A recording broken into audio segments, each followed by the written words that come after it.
नमस्ते दोस्तों, कैसे हैं आप। मैं Sujit Kumar Incredible IAS Academy में आपका हार्दिक स्वागत करता हूं। आज का वीडियो जो है ये आधुनिक भारत का महासंग्राम है और ये महासंग्राम जो चल रहा है इसके पांडे सर की आधुनिक भारत से चल रहा है।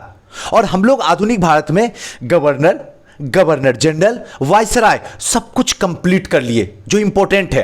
अब इससे जुड़ा हुआ जितने भी एमसीक्यू क्वेश्चन हैं सबको व्याख्यात्मक तरीके से एक एक करके आपको समझाने की कोशिश करेंगे। लेकिन उससे पहले अगर आप इस वीडियो को देखना शुरू कर दिए हैं तो पहले वीडियो को पॉज कीजिए, हाथ में पेन और सामने पेपर लेकर बैठिए, क्योंकि मुझे ना तो गुड मॉर्निंग चाहिए ना तो गुड इवनिंग चाहिए। कैसे हो सर, क्या हो सर, ये पढ़ाइए वो पढ़ाइए, मुझे कुछ नहीं चाहिए। मुझे सिर्फ इतना चाहिए कि मैं जो क्वेश्चन दे रहा हूं टोटल के टोटल 65 क्वेश्चन, इस 65 क्वेश्चन में आपका सही कितना होता है बस उसी का कमेंट चाहिए मुझे।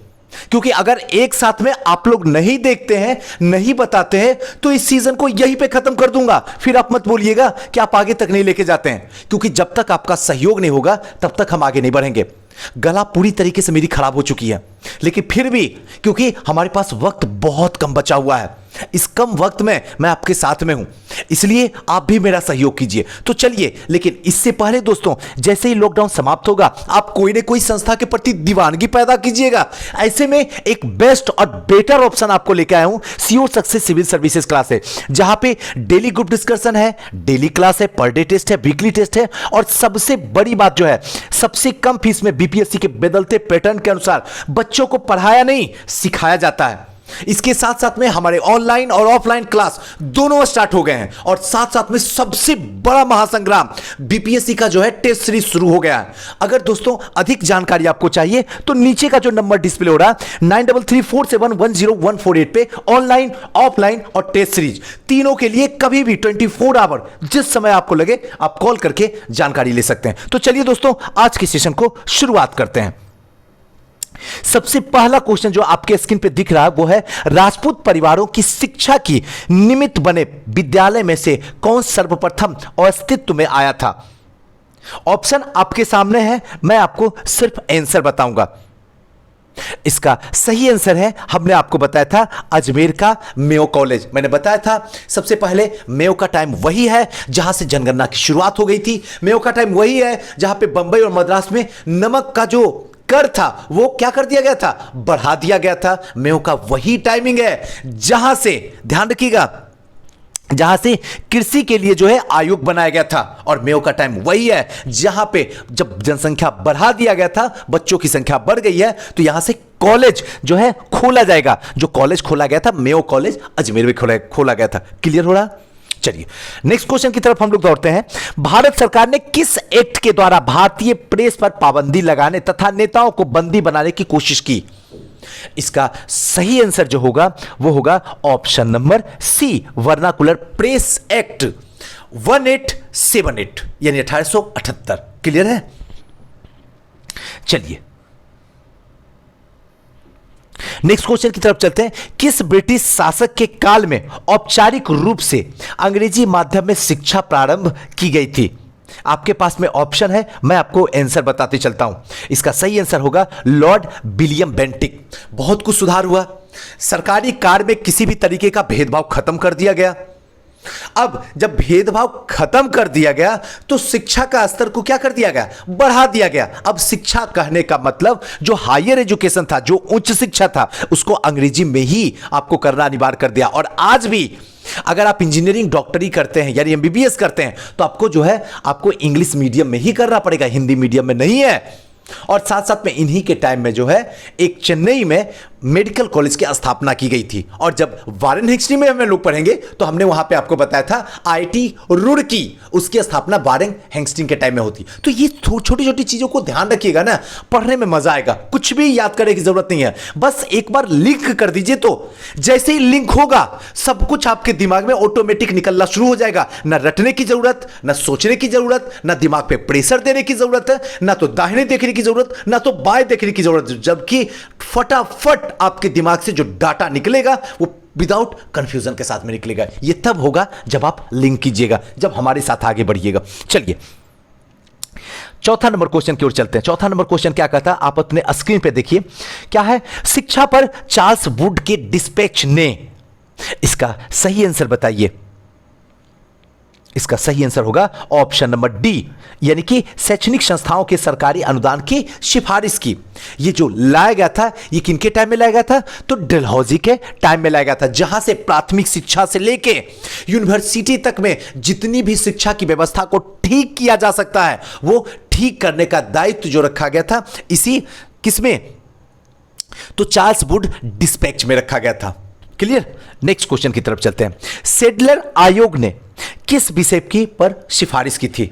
भारतीय सेना, भारतीय अर्थव्यवस्था, भारतीय जनजाति या भारतीय शिक्षा? इसका सही आंसर होगा ऑप्शन नंबर डी, भारतीय शिक्षा पे सेडलर आयोग की गठन किया गया था। चलिए नेक्स्ट क्वेश्चन की तरफ चलते हैं। वर्नाकुलर प्रेस एक्ट किसने हटाया था? रिपन, कर्जन, लिटन या फिर बेंटिक? तो इसका सही आंसर जो होगा ऑप्शन नंबर ए, यानी कि रिपन ने क्या किया था? हटा दिया था। नेक्स्ट क्वेश्चन की तरफ चलते हैं। प्रेस की स्वतंत्रता देने वाला गवर्नर जनरल था। इसका सही आंसर जो होगा सातवां का, वो होगा ऑप्शन नंबर डी, यानी मेटकॉफ। हमने आपको यहां पे बताया था कि मेटकॉफ मतलब क्या है? मेट जो है वो कॉफी पी रहा है, और जब कॉफी पिएगा तो उस समय क्या होना चाहिए? समाचार पत्र होना चाहिए, जबकि समाचार पत्र में पूरी तरीके से स्वतंत्रता नहीं थी। लेकिन इसी टाइम में प्रेस की स्वतंत्रता दे दिया गया मेटकॉफ को, क्योंकि वो कॉफी पी रहा था तो उसे पेपर की जरूरत थी, तो इसी टाइम में वो क्या कर दिया गया? स्वतंत्रता दे दिया गया। तो ध्यान रखिएगा, प्रेस की स्वतंत्रता देने वाला गवर्नर जनरल मेटकॉफ था। क्लियर हो रहा है? चलिए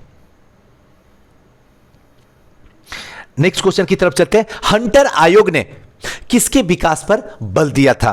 तो इसका सही आंसर होगा ऑप्शन नंबर सी, प्राथमिक शिक्षा पर जो है हंटर आयोग ने जो है प्राथमिक शिक्षा पर पूरी तरीके से बल और विकास दिया गया था हंटर आयोग में।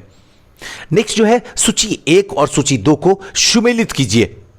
दोनों को क्या करना है? एक दूसरे से मिलाना। अब थोड़ा आप मिलाइए, मैं सही आंसर की तरफ जाता हूं। यानी 9th का सही आंसर जो होगा ऑप्शन नंबर बी, यानी ए का 5, बी का 1, सी का 2 और डी का 3। आप लोग मैच करवा लीजिएगा, एक बार फिर से देख लीजिए। एक यहां है ए, बी, सी, डी। चलिए 10वां नंबर क्वेश्चन की तरफ चलते हैं। निम्नलिखित वक्तव्यों पर विचार कीजिए। इसका सही आंसर जो होगा वो आप कथन क्या है? मैकाले की अंग्रेजी शिक्षा में प्रचार प्रसार का उद्देश्य भारतीयों को पाश्चात्य शिक्षा में दीक्षित करना था, पहला कथन। और कारण था वह भारत का औद्योगिक विकास चाहता था। इसका सही आंसर क्या होगा? कथन और कारण दोनों लिखा हुआ। इसका सही 10वां का सही आंसर जो होगा वो होगा ऑप्शन नंबर सी, यानी कथन सत्य है लेकिन कारण जो है वो क्या है? पूरी तरीके से असत्य है। दोस्तों एक बात यहीं पे मैं बता दूं, टोटल क्वेश्चन 65 है। 65 में आपको 60 नंबर आना ही चाहिए एनी हाउ, यानी कि जिनका 55 आएगा वो पास होंगे और 55 से जिनका नीचे रह जाएगा यानी बहुत कमी है। फिर से आप मेरी वीडियो जाके देखिए, तभी ये समाधान होगा, आगे बढ़ने का कोई मतलब नहीं है। यानी एनी हाउ 60 तो आना ही आना चाहिए, लेकिन अगर 55 भी आएगा तो काम चल जाएगा। 60 है तो इसका मतलब है एक परफेक्ट है आप, उसमें कोई शक की जरूरत नहीं है। अब यहां से क्वेश्चन आपका यहां तो छोड़ दीजिए, आयोग में भी क्वेश्चन अगर आएगा तो वहां भी आपका गलत नहीं होगा। चलिए 11 नंबर क्वेश्चन में चलते हैं। 11 नंबर क्वेश्चन क्या कहता है? हमारी इस शिक्षा प्रणाली से लोग रंग और जाति से तो भारतीय रहेंगे किंतु मानसिक रूप से अंग्रेजी। ये कथन किसका था? तो इसका सही आंसर होगा ऑप्शन नंबर बी, ये मैकाले का था। मैकाले ने क्या किया था? अंग्रेजी शिक्षा का जो है पूरी तरीके से ऊपर थोप दिया गया था, तो मैकाले का। नेक्स्ट है 12 नंबर क्वेश्चन। 1835 ईस्वी में एक महत्वपूर्ण निर्णय लिया गया, वह किसके बारे में है? सती प्रथा, शिक्षा, कृषि या समाचार पत्र की स्वतंत्रता? तो इसका सही आंसर होगा ऑप्शन नंबर बी, शिक्षा पे लिया गया था। एक महत्वपूर्ण निर्णय जो है शिक्षा पे लिया गया था। नेक्स्ट क्वेश्चन की तरफ चलते हैं। निम्नलिखित में से कौन सा एक उदारवादियों का मुखपत्र था? तो इसका सही आंसर होगा 13 नंबर का ऑप्शन नंबर बी, यानी कि लीडर। जो उदारवादी थे उनके मुखपत्र जो थे वो लीडर थे। 14वां नंबर क्वेश्चन। मुसलमानों में पश्चिमी शिक्षा के प्रचार के लिए 1863 ईस्वी में मोहम्मडन लिटरेरी सोसाइटी की स्थापना हुई थी। कलकत्ता में, अलीगढ़ में, दिल्ली में या फिर कराची में? तो इसका सही आंसर होगा ऑप्शन नंबर ए, यानी कि कलकत्ता में हुई थी।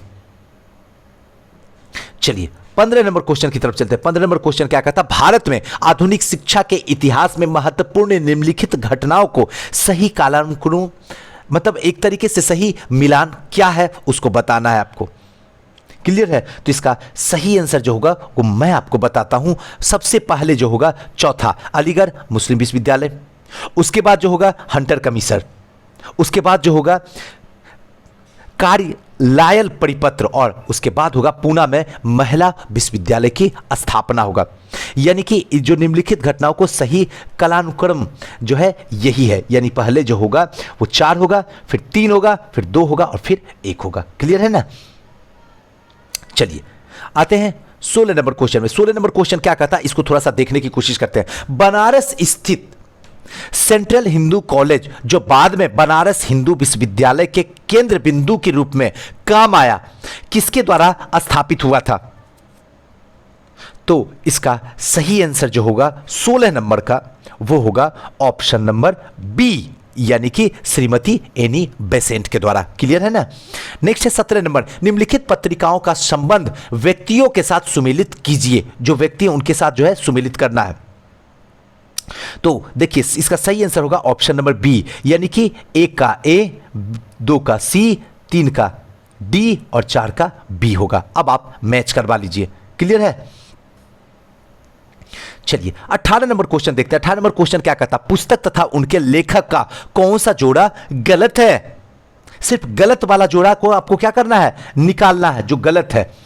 तो इसका सही आंसर जो होगा 18 नंबर का ऑप्शन नंबर डी, यानी कि अभ्युदय महात्मा गांधी, जो कि बिल्कुल ही गलत है। बाकी सारे के सारे सही हैं। नेक्स्ट है 19 नंबर, निम्न में से किस एक ने भारत के बड़े क्षेत्र खंडों में एक स्वतंत्र शिक्षा विभाग की स्थापना का मार्ग जो है प्रशस्त किया?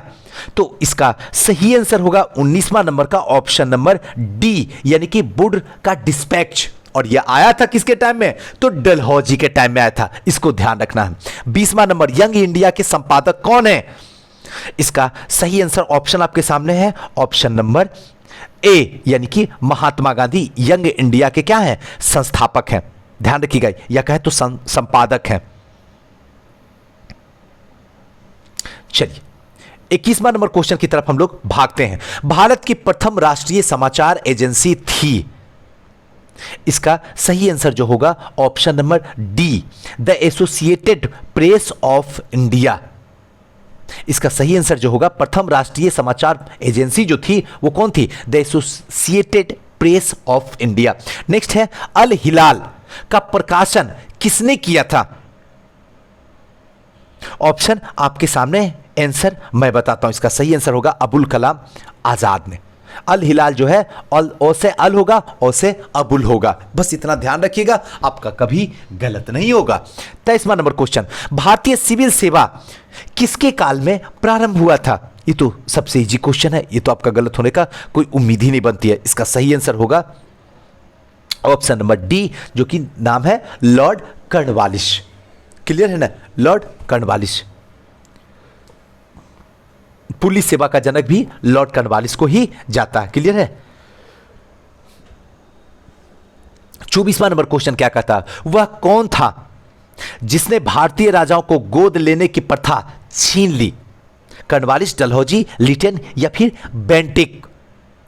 तो इसका सही आंसर होगा ऑप्शन नंबर बी, डलहौजी ने। जो हड़प नीति थी उसी के अंतर्गत, या फिर व्यापक का सिद्धांत जो था वो हड़प नीति था। और सबसे पहला जो हड़प नीति के अनुसार छीना गया राज था वो था सतारा। ध्यान रखिएगा।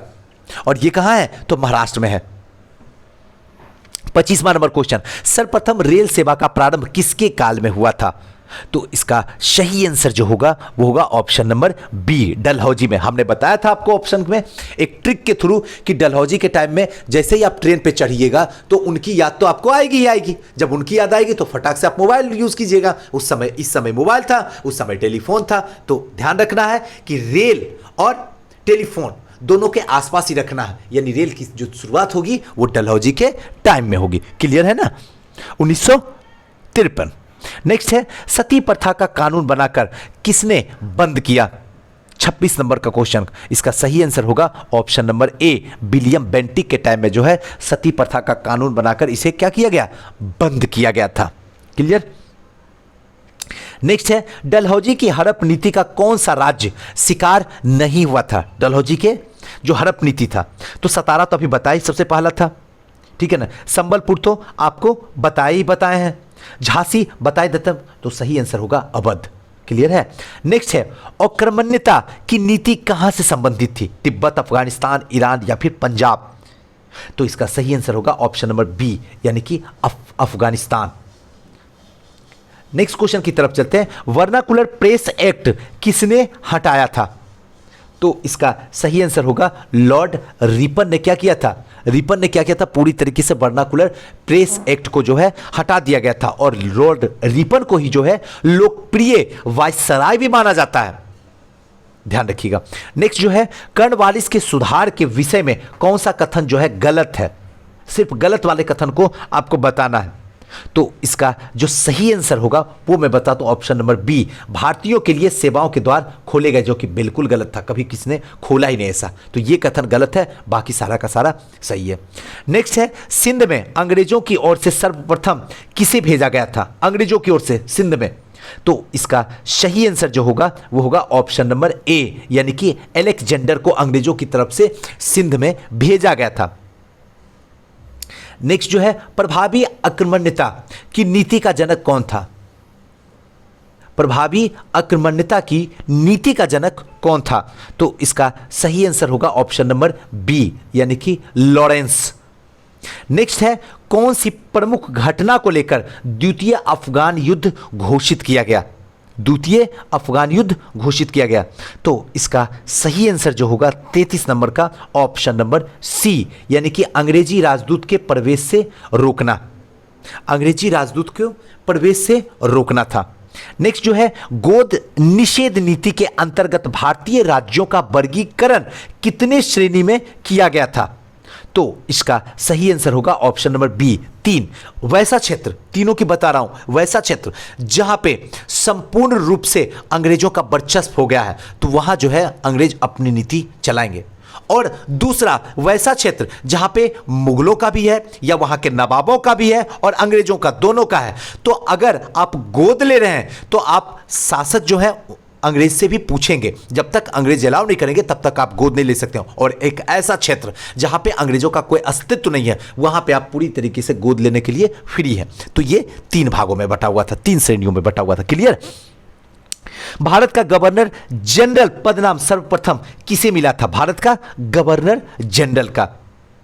तो इसका तो बड़ा आसान है, ये तो आसानी से आप बता दीजिएगा। 35 नंबर का आंसर, 35 का सही आंसर होगा ऑप्शन नंबर सी, यानी कि विलियम बेंटिक। भारत का गवर्नर जनरल पूछा जा रहा है। अगर गवर्नर जनरल पहला पूछा जाएगा तो वारेन हेस्टिंग्स बोलेंगे, भारत का गवर्नर जनरल बोलेगा तो बताएंगे विलियम बेंटिक, और भारत का अंतिम गवर्नर जनरल जब पूछा जाएगा तो लॉर्ड कैनिंग। देखिए ऑप्शन तीनों का तीनों सही है। अगर थोड़ा सा भी कंफ्यूजन होगा तो आपका विकेट जो है क्लीन बोल्ड हो जाइएगा। तीनों दे दिया गया, बेंटिक भी दे दिया गया, हेस्टिंग भी दे दिया, कैनिंग भी दे दिया गया, ताकि पूरी तरीके से आपको फंसा कर रखा जाए। और लॉर्ड हेस्टिंग इसलिए दिया गया क्योंकि कंफ्यूजन होगा वारेन हेस्टिंग और लॉर्ड हेस्टिंग में।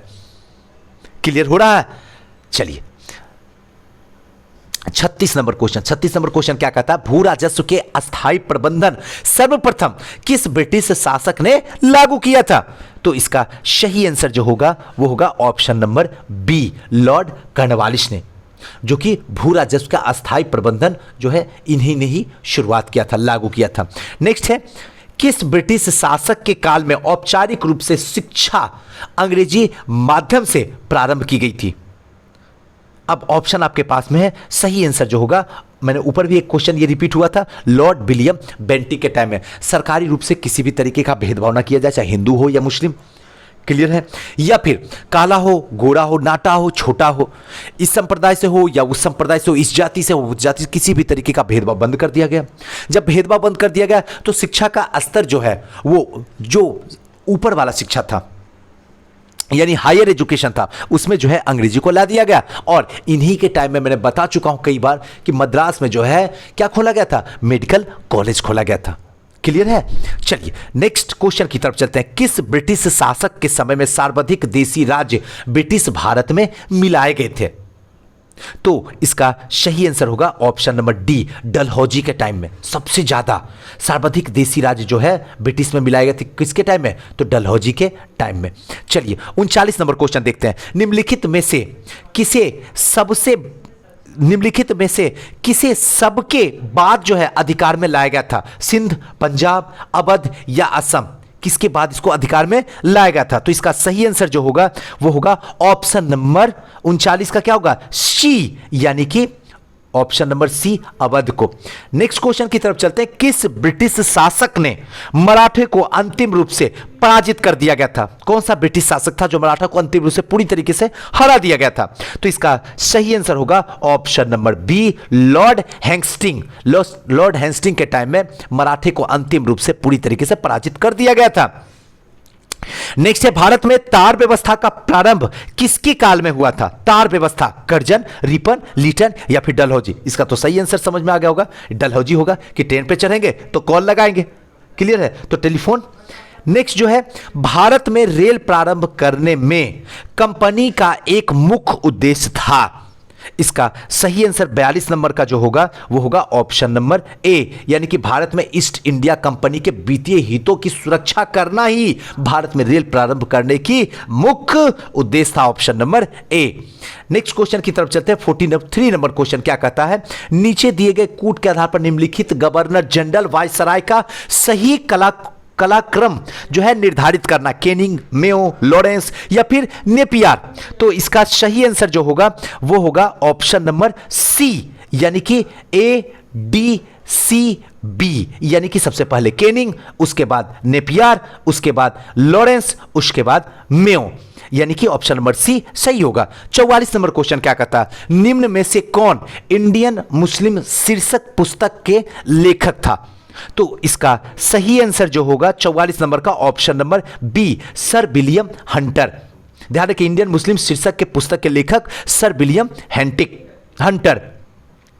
बहिष्कृत भारत पत्रिका किसने प्रारंभ की? तो इसका सही आंसर होगा 45 नंबर का option number C, B R Ambedkar.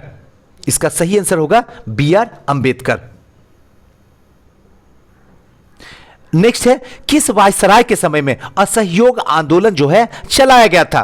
तो 46 का सही आंसर जो होगा ऑप्शन नंबर ए, यानी कि लॉर्ड चेम्सफोर्ड के टाइम में ही असहयोग आंदोलन शुरू हुआ था। इसी के टाइम में जो है चंपारण आंदोलन शुरू हुआ था, इसी के टाइम में दांडी आंदोलन शुरू हुआ था, इसी के टाइम में जो है अहमदाबाद आंदोलन शुरू हुआ था, इन्हीं के टाइम में जो है प्रेस एक्ट लाया गया था, इन्हीं के टाइम में, सॉरी एक सेकेंड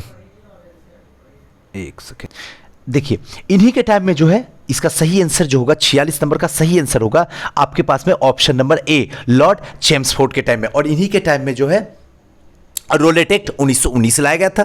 और इन्हीं के टाइम में हमने आपको बताया था कि जालियांवाला बाग हत्याकांड 1919 में जनरल डायर के द्वारा जो है अंधाधुंध गोलियां चलाई गई थी। ये कहां था? पंजाब में था। और इन्हीं के टाइम में जो है खिलाफत आंदोलन भी शुरू हुआ था। तो सारा का सारा खेल जो है वायसराय में। एक चीज हमेशा मैंने जब भी क्लास लिया था तो आपको समझाया था कि ये ऐसे वायसराय हैं जहां पे वायसराय से ज्यादा चर्चा हमारे राष्ट्रपिता का होता है, यानी महात्मा गांधी का। इनके टाइम में जो पूरी तरीके से आंदोलन शुरू हो जाता। तो ध्यान रखिएगा, चेम्सफोर्ड। 47 नंबर क्वेश्चन, भारत में सर्वप्रथम टेलीग्राफ व्यवस्था प्रारंभ हुई थी? तो इसका सही आंसर जो है अभी मैं ऊपर में भी बता चुका हूं और फिर से बताऊंगा। इसका सही आंसर जो होगा ऑप्शन नंबर सी, 1854 में होगा टेलीग्राफ। 53 में ट्रेन और 54 में आपका क्या है? टेलीग्राफ। नेक्स्ट है, भारत के अंतिम गवर्नर जनरल कौन थे? ऑप्शन आपके सामने है और सही आंसर जो है मैं आपको बताता हूं, सी, राजगोपालाचारी जो है भारत के अंतिम गवर्नर जनरल बनते हैं। नेक्स्ट क्वेश्चन की ओर चलते हैं। 49 नंबर क्वेश्चन क्या कहता है, स्वतंत्र भारत के प्रथम गवर्नर जनरल थे स्वतंत्र भारत के? तो इसका सही आंसर होगा लॉर्ड माउंटबेटन। जब भारत आजाद हो जाता उस समय लॉर्ड माउंटबेटन होते हैं। और अंतिम जो है आपको जस्ट बता, राजगोपालाचारी। चलिए नेक्स्ट क्वेश्चन की तरफ चलते हैं। 50वां नंबर क्वेश्चन क्या कहता है? 50वां नंबर क्वेश्चन क्या कहता है, लॉर्ड डलहौजी के द्वारा भारत में रेलवे लाइन डालने का मुख्य उद्देश्य क्या था? इसका सीधा सा सही आंसर जो होगा ऑप्शन नंबर सी, खानों और बंदरगाहों से जोड़ना था। इसीलिए जो है इन्होंने क्या किया, रेलवे लाइन को डालने की एक उद्देश्य से जो है रेलवे लाइन बिछाना शुरू कर दिया था। नेक्स्ट है, प्रथम गवर्नर जनरल कौन था? प्रथम गवर्नर जनरल कौन था? तो इसका सही आंसर, ये तो बड़ा आसान है, आप बता ही दीजिएगा, option number A, Warren Hasting. Awadh विलय के समय वहां का डिप्टी कमिश्नर कौन था? तो इसका सही आंसर होगा option number C, Outram. Awadh का जब विलय हो रहा था तो वहां डिप्टी कमिश्नर जो बैठा हुआ था वो आउटरम था। नेक्स्ट है 53 नंबर, रिंग फेस का संबंध, रिंग फेस का संबंध किससे है? तो इसका सही आंसर जो होगा 53 का option number C, Warren Hasting के टाइम में। रिंग फेस होता क्या था कि जिस राज्य को हमने मिला लिया अपने में, तो उसका क्या है, पूरे तरीके से घेरा करना, उसका सुरक्षा प्रदान करना, सब तरीके से सुरक्षा प्रदान करना, मतलब क्या है, घेरे में ले लेना उस राज्य को और उस क्षेत्र को, और उसे क्या है, सुरक्षा प्रदान करना अपने तरीके से। 54 नंबर क्वेश्चन क्या कहता है, निम्नलिखित में से कौन सही सुलेमित है? सही वाला सिर्फ बताना है। तो इसका सही आंसर जो होगा 54 का वो होगा option number A, Nibandhmala Vishnu Shastri जो है चिपळूणकर, ये इसका सही आंसर होगा। नेक्स्ट जो है, लॉर्ड मैकाले संबंधित था, लॉर्ड मैकाले, तो इसका सही आंसर ये तो आसानी से बता दीजिएगा, ऑप्शन नंबर सी, यानी कि विधि हस्तांतरणकरण से था। लॉर्ड मैकाले जो है विधि हस्तांतरणकरण से था। नेक्स्ट जो है 56 नंबर क्वेश्चन क्या कहता, विधवा पुनर्विवाह अधिनियम किस गवर्नर जनरल के कार्य में पारित हुआ? तो इसका एकदम आसान क्वेश्चन है, इसका सही आंसर होगा ऑप्शन नंबर सी, केनी के टाइम में पारित हुआ। विधवा पुनर्विवाह अधिनियम जो है पूरी तरीके से पारित हो गया था। अब विधवा पुनर्विवाह जो लाया किसके टाइम में गया था? तो डलहौजी के टाइम में लाया गया था, ये याद रखना है आपको। नेक्स्ट जो है, ईश्वरचंद विद्यासागर और डलहौजी दोनों मिलकर लाए थे। दयाल सिंह मजीठिया संबंधित थे समाचार पत्र से, शिक्षा से, बैंकिंग से या ब्रिटिश सेना से? अब कूट की सहायता से आपको बताना है किससे संबंधित थे। तो 57 का सही आंसर जो होगा ऑप्शन नंबर ए, 1, 2, 4, यानी कि समाचार पत्र से भी, शिक्षा से भी और ब्रिटिश सेना से भी जो थे दयाल सिंह मजीठिया संबंधित थे। चलिए 58 नंबर क्वेश्चन को देखते हैं। 58 नंबर क्वेश्चन क्या कहता है हमको, निम्नलिखित में से सर्वप्रथम भारत में सहायक संधि पर हस्ताक्षर किसने किया? सहायक संधि पर, तो इसका सही आंसर होगा, बड़ा आसान क्वेश्चन है, ऑप्शन नंबर सी, हैदराबाद के निजाम ने सबसे पहले सहायक संधि। और अगर पूछेगा कि सर्वप्रथम सहायक संधि के अंतर्गत किसको लाया गया था सर्वप्रथम अपनी इच्छा से, तो अवध के नवाब को किसके टाइम में? तो डुप्ले के टाइम में। क्षेत्र ध्यान रखिएगा, यहां पे है जबरदस्ती का किया गया था और वहां पे जो था पूरे तरीके से जो है होशो हवास में अपने तरीके से इच्छा अनुसार से दिया गया था। क्लियर है? 59 नंबर क्वेश्चन को देखते हैं। 59 नंबर क्वेश्चन क्या कहता है, निम्नलिखित में से कौन डलहौजी के सबसे भयंकर राजनीतिक भूल सिद्ध हुई थी? कौन सा ऐसा था जो सबसे भयंकर राजनीतिक भूल साबित हुई थी? तो इसका सही आंसर जो होगा ऑप्शन नंबर क्या, डी, यानी कि अवध का जब अधिग्रहण किया गया, जबरदस्ती जो है उसको करके, जबरदस्ती उस पर क्लेम लगाया गया, जबरदस्ती उस पर जो है अपराधीकरण का मुकदमा लगाया गया, जबरदस्ती उस पर जो है एक तरीके से हर गलत तरीके से करके अवध का अधिग्रहण किया गया। ये डलहौजी का सबसे भयंकर राजनीतिक भूल थी। नेक्स्ट जो है 60वां नंबर, गुबार एक खातिर के लेखक कौन है? तो इसका सही आंसर होगा option number D, Abdul Kalam Azad. गुबारे खातिर के लेखक अब्दुल कलाम आजाद हैं। नेक्स्ट है, नीचे उन राज्यों के नाम दिए गए हैं जिन्हें दयावसान सिद्धांत के अंतर्गत ईस्ट इंडिया कंपनी ने अपने राज्यों में मिला लिया था, उन्हें कालानुक्रम अनुसार रखिए। तो सबसे पहले जो होगा इस 61 का सही आंसर होगा पहले सतारा, उसके बाद जैतापुर, उसके बाद जो है झांसी, उसके बाद नागपुर, यानी कि सीरीज में ही है 1, 2, 3, 4 ऑप्शन नंबर ए इसका जो होगा वो सही होगा। 62 नंबर क्या है, ब्रिटिश ईस्ट इंडिया कंपनी के सेवकों के कार्यकारी तथा न्यायिक अधिकार सर्वप्रथम किसके समय में अलग अलग किए गए? तो इसका सही आंसर जो होगा option number B, Lord Cornwallis के टाइम में जो है अलग अलग कर दिए गए। कर और न्यायिक के अधिकार को अलग अलग लॉर्ड कॉर्नवालिस ही कहा जाता है। नेक्स्ट जो है, सर जॉन सोर द्वारा अपनाई गई ओ हस्तक्षेप नीति किस राज्य से संबंधित थी? तो इसका सही आंसर होगा ऑप्शन नंबर सी, मैसूर से थी। जॉनसन ने जो है वो हस्तक्षेप की नीति जो संबंधित थी वो मैसूर राज्य से थी। नेक्स्ट क्वेश्चन की तरफ चलते हैं। 64वां नंबर, भारतीय द्वारा अंग्रेजी में प्रकाशित प्रथम समाचार पत्र था। तो इसका सही आंसर होगा ऑप्शन नंबर ए, यानी कि हिंदू पेट्रियाट। हिंदू पेट्रियाट। और 65 नंबर क्वेश्चन, डलहौजी की हड़प नीति के अंतर्गत निम्न में से किस राज्य को हस्तगत करने के निर्णय को डायरेक्टरों की सभा में अनुमोदन नहीं किया गया? तो इसका सही आंसर होगा ऑप्शन नंबर डी, यानी कि करौली। तो दोस्तों ये सारे के सारे वो क्वेश्चन थे जहां से हमेशा बिहार ही नहीं हिंदुस्तान के किसी भी एग्जाम में पूछा जाता है, और हमेशा यहां से 2 से 3 क्वेश्चन हर बार हर एग्जाम में रहता है, चाहे वो गवर्नर हो, गवर्नर जनरल हो, वायसराय हो, इन सब से पूछा जाता है। और इनसे बाहर आपका एक भी क्वेश्चन नहीं पूछा जाएगा। यानी कि अगर आपने 30 मिनट के इस वीडियो को देख लिया और जी लिया तो आपका 3 क्वेश्चन सही हो जाएगा, कभी आपका गलत नहीं होगा। दोस्तों कैसा लगा वीडियो हमें जरूर कमेंट करके बताइएगा, और क्या इसमें परिवर्तन चाहते हैं वो भी हमें बताइएगा ताकि हम परिवर्तन कर सकें, और हो सके तो इस वीडियो को शेयर कर दीजिए, क्योंकि हम वो डिजर्व करते हैं आपसे कि इतना हमारे लिए आप जरूर कीजिएगा। अगर हम इस व्यस्त लाइफ से थोड़ा सा वक्त निकाल के आपको देते हैं तो मैं भी समझता हूं कि आपकी भी लाइफ व्यस्त है, तो आप भी तो थोड़ा वक्त निकाल के हमारे वीडियो को शेयर कीजिए। थैंक यू, नमस्कार।